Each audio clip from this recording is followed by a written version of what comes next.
Heavy on the water. All right. All right, Callan Wink is here. This book is called Beartooth. It is from Spiegel and Growl. It is, we were talking about it, it's one of those 250-page or so novels that packs a lot in about a couple of hundred pages. And this one, you've got two brothers who are living off the grid. They kind of sell firewood, and they're outdoorsmen, do a lot of fishing. And they get in some dire straits, financially super duper dire straits, getting ready to lose their house. And a shadowy figure comes to them with we'll just say it's an illegal proposition. And do they do it? Do they not do it? They got to save their house. Their dad passed away. That house was his pride and joy. It haunts them that they're going to lose it. It's quite a taut thriller, even though Callan was telling me he didn't really sit down to write a taut thriller, but that's exactly what it is. And even a page turner, I'll go ahead and say it. The novel is called Beartooth. Y'all please welcome Callan Wink.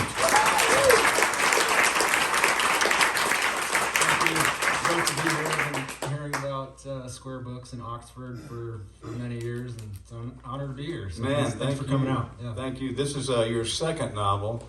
Your first one was called August, I believe, and and you also have a story collection out. Let's mention it, Dog Run Moon. So this is your second novel, and man, it is, as I mentioned, a page turner. Let's start with the brothers at the heart of this thing, Thad and Hazen. Tell us about their dynamic. Yeah, so Thad and Hazen, they're brothers close in age, late 20s. Recently, their father has died and left them some financial difficulties and an old house that's sort of falling down. Thad is the older brother, and as older siblings tend to do, he sort of takes a leadership role in their relationship. Hazen is... how do I put it, a little more impulsive, prone to making some rash decisions that eventually get them in some trouble. You have all sorts of wildlife and getting close to nature in this book. And I wanted to ask you, I for one was not aware that a good-looking bear gallbladder will fetch $1,500. Is that true? Yeah, I did a little research on that, but there is apparently somewhat of a market, yeah. What do people do with a bear gallbladder? Pardon my ignorance. Well, I think they'd call that an aphrodisiac. Yeah. So, but you know. Well, no wonder I don't know about it. Really? Yeah. Man. And of course, the skin. We've all seen the bear, the rug. So I mean, all these things are worth money, including antlers. Elk antlers, we've all seen around these parts, people make nice sort of chandeliers out of them.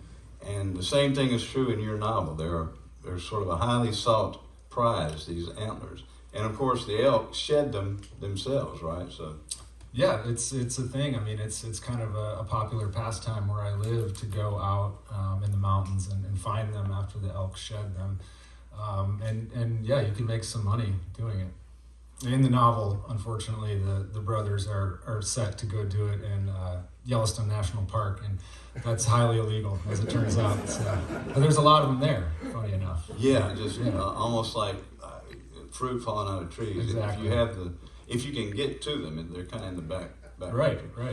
Now, in real life, Callan, you are a fly fishing guide in Livingston, Montana. Yes, that is my job. What I do for money. Writing has not fulfilled that role necessarily in my life. But yeah, I've been fishing guiding for over 20 years. I moved to Montana when I was 18 or 19 years old to do that.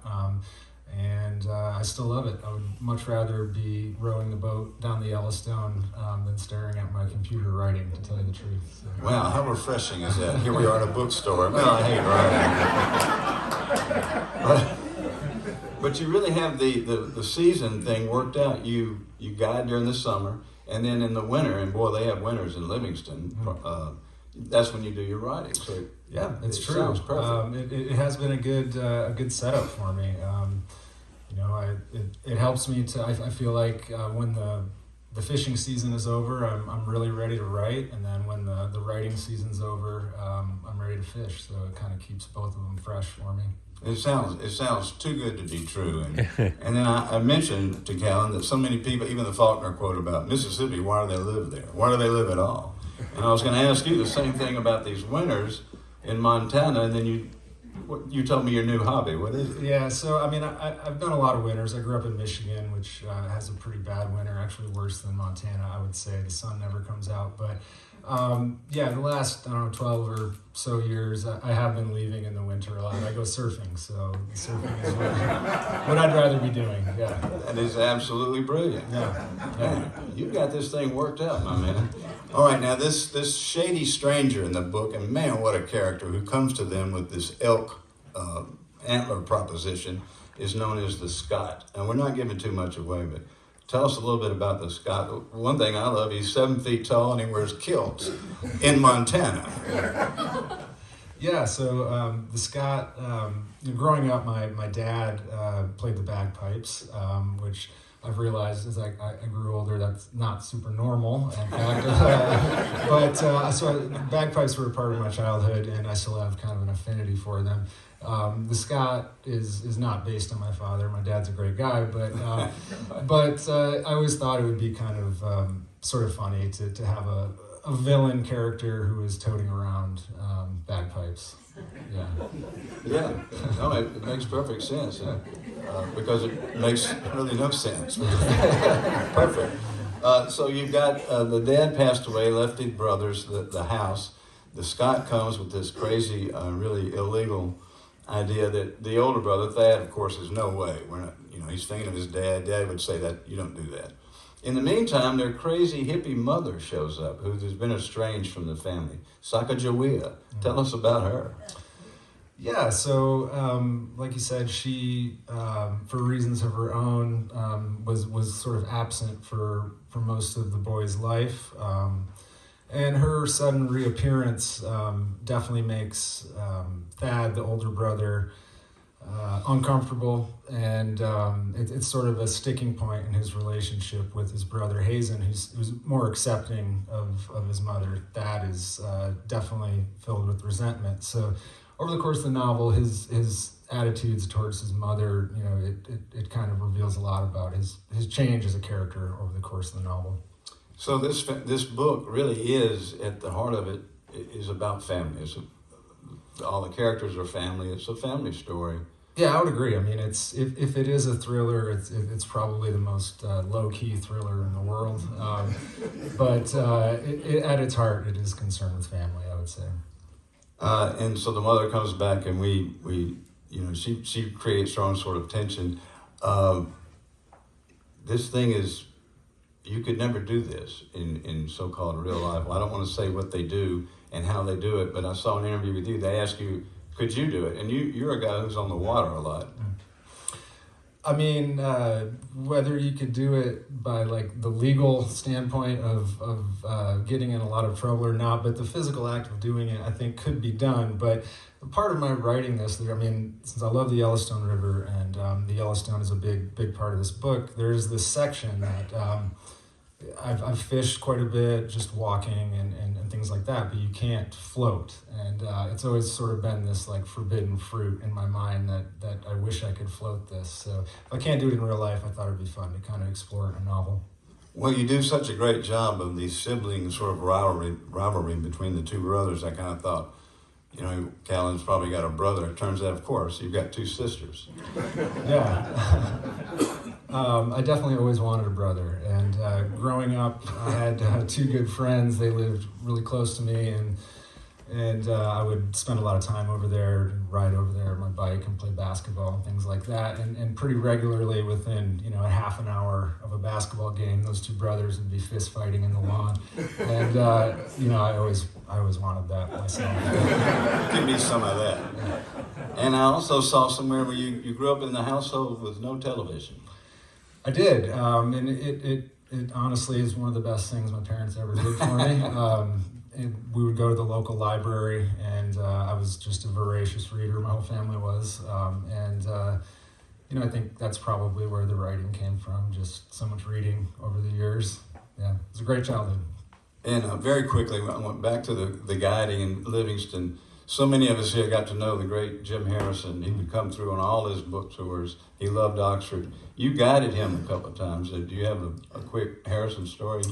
Yeah, I mean, anyone that's ever met Jim probably has a Harrison story. He's Well, now that you can tell on the radio. Exactly. So I had to kind of go through my list of ones that are rated appropriately. But spent a lot of time with him in the boat, and we didn't talk about writing all that much, actually. Talked about a lot of other things, but I did, when my first book was coming out. I mean, he was really nice enough to blurb it. I think he might have read it, I'm not sure. But I was like, Jim, I got a collection of stories coming out, and he was basically said, don't expect him to throw a parade for you in New York City.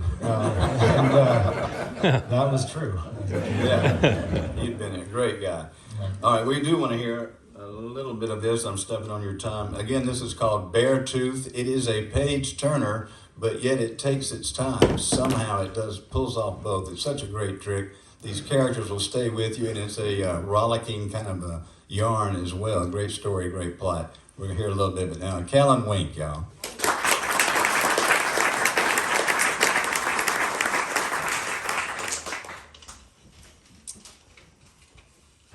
Okay, I'll just read a little bit here. The brothers are, at this point in the story, in Yellowstone Park on their sort of adventure that turns quickly into a misadventure.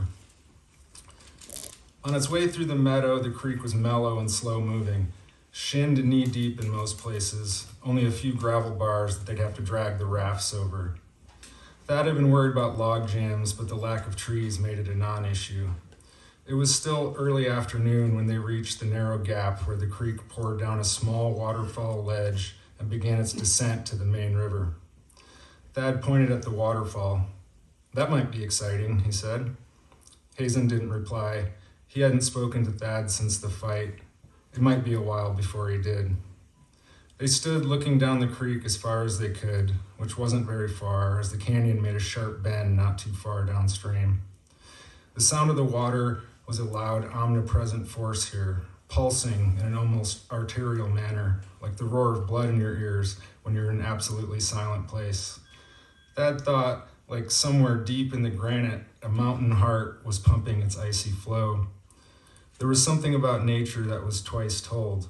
The human vascular system resembled the drainages of mountains, resembled the branching prongs of a lightning strike, resembled the xylem and phloem of trees from roots all the way to the lacework veins of the leaves.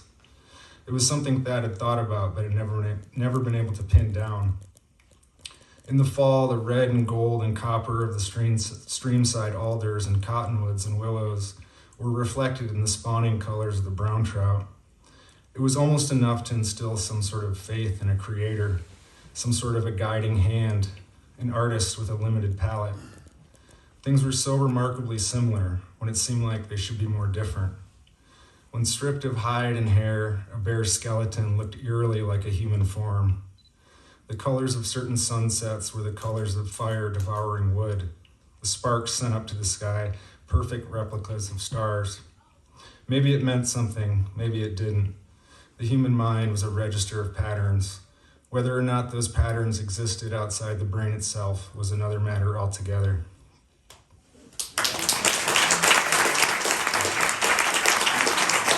Callan Wink, y'all. Thank you.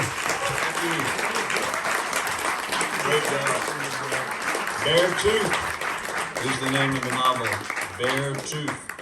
Callan will join us after the show up at the register there and sign your copy of the novel and visit with us some more. A lot of fun, great read, man, and puts you outside. And at one point when they were on the river and they were freezing cold, and I was sitting there reading it, and it was freezing cold here in Oxford, Mississippi, and these guys love their hot coffee. Made me go put on some coffee at 4 o'clock in the afternoon. Now I do it every day. It's great. Hey, how about